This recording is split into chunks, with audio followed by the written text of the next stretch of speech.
네, 오기석의 미리 보는 글로벌 이슈 순서입니다. 크래프트 테크놀로지스의 오기석 법인장 화상 연결되어 있습니다. 법인장님 안녕하세요. 네, 안녕하세요. 크래프트 테크놀로지스의 오기석입니다. 네, 지난주에 이어서 이번 주도 환율이 문제입니다. 지난주에 환율 진단하시면서 1,200원까지는 열어둬야 될 것 같다라고 하셨는데 정말 1,200원 근처까지 왔습니다. 1,200원 터치할 거라고 보실까요?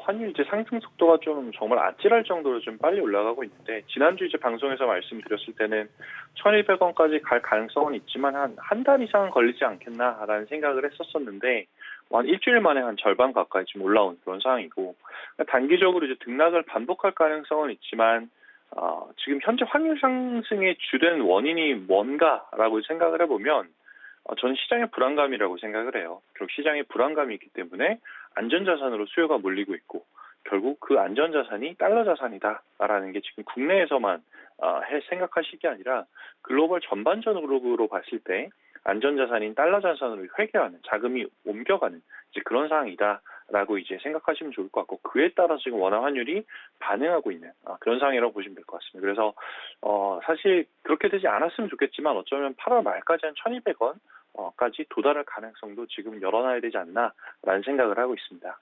네, 8월 말 전에 1,200원 선 터치 가능성도 좀 열어주셨고 사실 환율도 환율인데 환율에서 촉발이 됐겠죠. 환율도 이렇게 강한 모습 보이다 보니까 주식시장도 약세입니다. 우리나라도 그렇고 오늘 아시아 시장 전반적으로 초토화 분위기인데 홍콩도 만만치 않습니다. 어제 2% 넘게 급락했는데 오늘도 하락폭 크게 나오고 있거든요.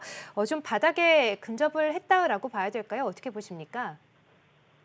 네. 바닥에 대한 이야기 사실 계속 나오고 있었는데, 사실 아무도 지금 바닥을 잘 맞추지 못했다라고 이제 말씀을 좀 드리고 싶고, 항생 같은 경우 항생 지수, 이제 홍콩의 대표적인 지수인데, 항생 지수 같은 경우는 올 1월에 고점이 31,800포인트였었던 게 지금 20% 이상 하락을 하면서, 뭐 20% 이상 고점 대비 하락하면 베어마켓이다라고 공식적으로 이야기를 하는데, 뭐 기술적으로 보더라도 뭐 8월 중순에 데스크로스도 발생을 한번 했고요. 오늘 같은 경우는 이제 7월 말에 그때 이제 텐센트 관련한 규제가 나오면서 급락했던 순간보다 다시 한번 그 아래로 밀리면서 지지선을 좀 이탈한 케이스가 되고 있습니다. 그래서 이제 홍콩 현지 안에서도 지금 뭐 전문가 그룹 안에서도 뭐 오늘 급락장에 대한 충분한 설명이 나오고 있진 않아요.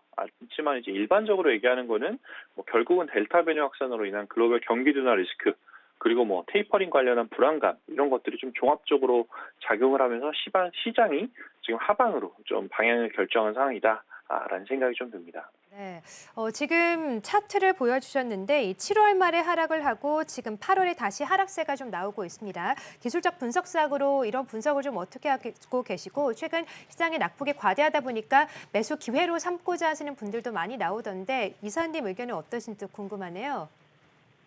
네, 네. 오늘 같은 경우가 사실 조금 윗선에서 결정이 났으면 쌍바닥이다라고 이제 얘기했을 수도 있는데, 지금 같은 경우는 사실 두 번째 바닥이 첫 번째보다 좀 더 낮기 때문에 전통적인 형태의 쌍바닥이라고 하긴 좀 힘들고, 다만 이제 밸류에이션적인 측면으로 보면 분명히 기회가 있다라고 생각을 합니다. 지금 이제 항생 지수가 있는 선이 어디랑 비슷하냐면, 작년에 코로나로 이제 급락했었던 그런 상황하고 오히려 비슷한 레벨이 있고, 그 결과는 사실 어떻게 보면은 센티먼트가 워낙 나빠졌기 때문이 아닌가라는 생각이 드는데, 최근에 7월 말에 급락하고 그 이후에 단기 이익을 노리고 들어왔던 자금들이 상당히 있는 걸로 알고 있고요.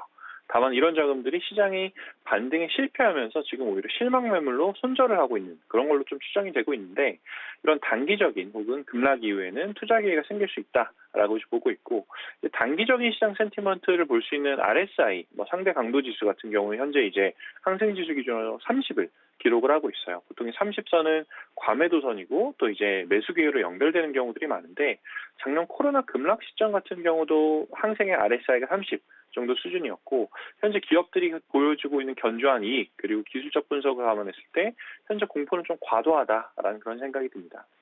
네, 범인장님 의견은 지금 공포는 좀 과도하다라고 보고 계시는 거군요. 사실 주식 격언 중에도 있듯이 공포 구간에 사고 탐욕 구간에 파는 게 맞는 거지만 잘 사람 심리가 그렇게 안 되는 게 문제인 것 같습니다. 그러면 범인장님 의견처럼 공포 심리가 조금 줄어들기 위해서는 어떤 변수들이 좀 필요하다라고 보실까요?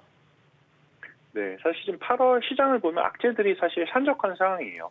뭐 테이퍼링 이슈도 나오고 있고 아프가니스탄 지정학적 리스크도 나오고 중국의 정책 리스크 같은 경우도 8월 이후로 좀 시장을 좀 많이 흔들고 있는데 제 개인적인 견해로는 현재 시장에 있는 위험의 여러 가지 중에서 가장 그 원천이 되는 건 코로나의 확산이라고 생각을 합니다. 이제 특히 미국에서 펼쳐지는 코로나 확산인데 결국 코로나만 개선되는 상황이 온다라고 하면 나머지 악재들은 조금 이제 축소되거나 아니면 지역에 국한될 이슈로 치부될 가능성이 높다라고 이제 보고 있고 지난주에도 이제 말씀드리긴 했었지만 미국 안에서 델타 변이가 빠르게 확산되는 상황이어서 당분간은 이제 원화의 방향성 혹은 시장의 불안감이 한순간에 이제 바뀌지 않을 것 같다라는 생각이 들지만 지난주와 좀 결정적인 차이는 뭐냐면 코로나의 확산 속도 자체가 조금은 둔화되고 있다.